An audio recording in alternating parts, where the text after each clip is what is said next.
आज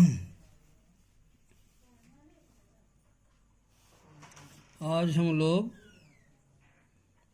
केमिस्ट्री में अभिक्रियाओं के प्रकार के बारे में जानेंगे। तो सबसे पहले जानेंगे हम लोग संयोजन अभिक्रिया क्या है। संयोजन अभिक्रिया क्या है, तो हम सबसे पहले एक उदाहरण से समझने का प्रयास करें।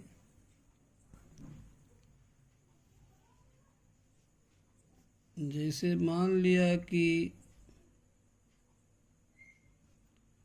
ये हाइड्रोजन है और ये ऑक्सीजन है, दोनों के संयोग से क्या बनता है? जल। तो इसको संतुलित करना पड़ेगा। जैसे यहाँ हाइड्रोजन के दो परमाणु, यहाँ हाइड्रोजन के परमाणु, हाइड्रोजन के मामले में तो ठीक है, लेकिन ऑक्सीजन यहाँ दो है और यहाँ ऑक्सीजन एक ही है, तो इसको दो करना पड़ेगा। तो हम लोग दो करने के लिए यहाँ बीच में तो इसे लिख नहीं सकते, इस इधर लिख देंगे दो, तो दो ऑक्सीजन हो गया। लेकिन यहाँ दो दूनी चार हाइड्रोजन हो गया, तो चार हाइड्रोजन बनाना पड़ेगा, इसलिए यहाँ पर दो लिख देंगे। अब इस तरह ये संतुलित समीकरण हो गया। तो यहाँ हम क्या देखते हैं कि हाइड्रोजन और ऑक्सीजन के संयोग से जल का निर्माण हुआ। इसी प्रकार अब जैसे कार्बन को हम ऑक्सीजन की उपस्थिति में जलाएंगे तो क्या बनेगा? Carbon dioxide. इसी प्रकार नाइट्रोजन और हाइड्रोजन के संयोग से क्या बनता है? अमोनिया।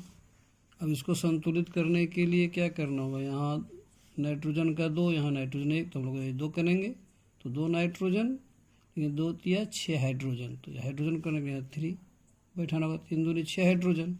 इस प्रकार संतुलित समीकरण होगा। तो इन उदाहरणों में हम क्या देखते हैं कि दो या दो से अधिक भी हो सकता है। जब दो या दो से अधिक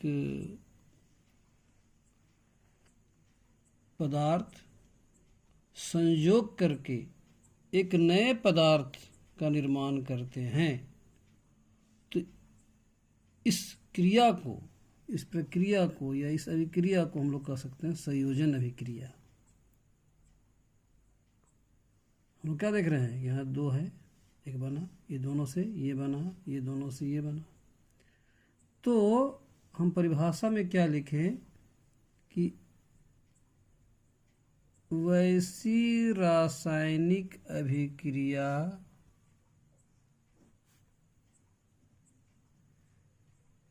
जिसमें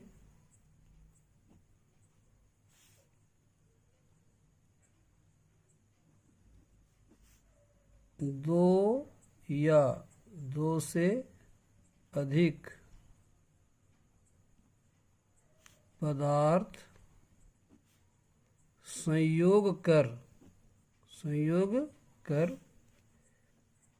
एकल मतलब एकल नए पदार्थ की रचना करते हैं,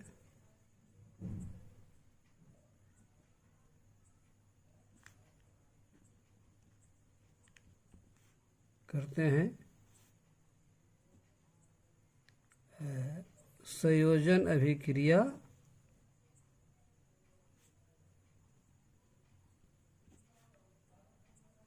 कहलाती है।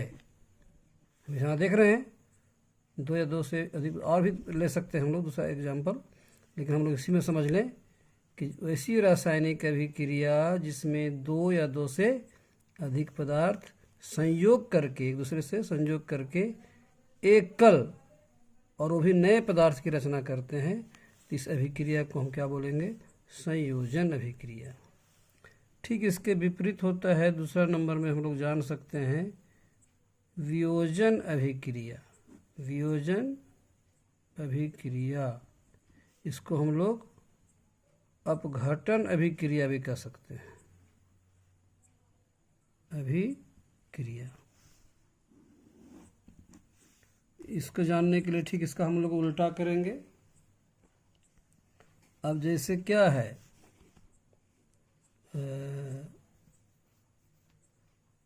थोड़ी देर के लिए अगर हम लोग कैल्शियम कार्बोनेट को ले लें, इसको खूब गर्म करें, तो गर्म करने से क्या बन जाएगा, ये दो भागों में टूट जाएगा, दो भाग, कैल्शियम ऑक्साइड और कार्बन डाइऑक्साइड में टूट जाएगा।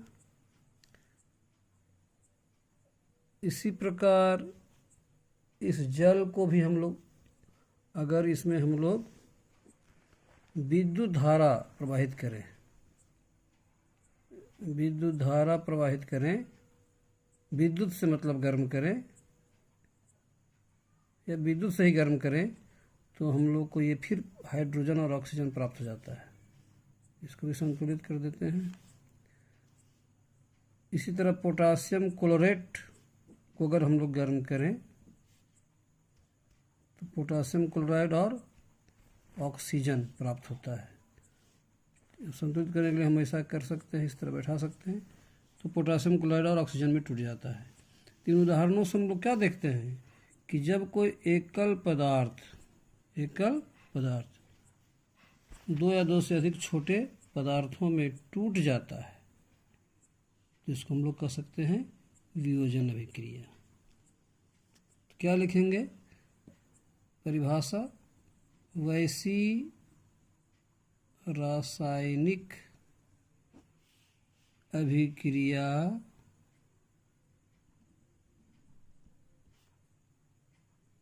जिसमें एकल पदार्थ टूटकर दो या दो से अधिक, हालांकि यहाँ दो ही दिखाया गया है, लेकिन दो से अधिक भी हो सकता है, दो या दो से अधिक नए पदार्थों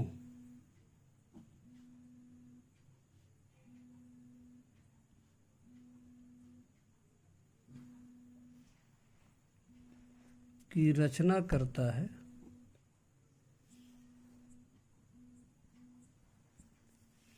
वैसी रासायनिक अभिक्रिया जिसमें एकल पदार्थ टूटकर, देखो एकल पदार्थ एक पदार्थ है, टूट करके दो या दो से अधिक भी हो सकता है, पदार्थों की रचना करता है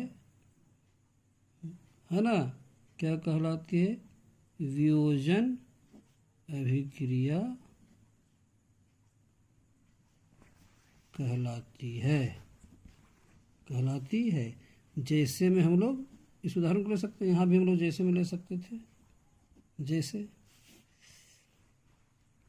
परीक्षा के लिए बहुत ही महत्वपूर्ण है, ध्यान रखें, इसको याद रखें, परिभाषा और एग्जाम्पल। ठीक है, आज का क्लास इतना ही,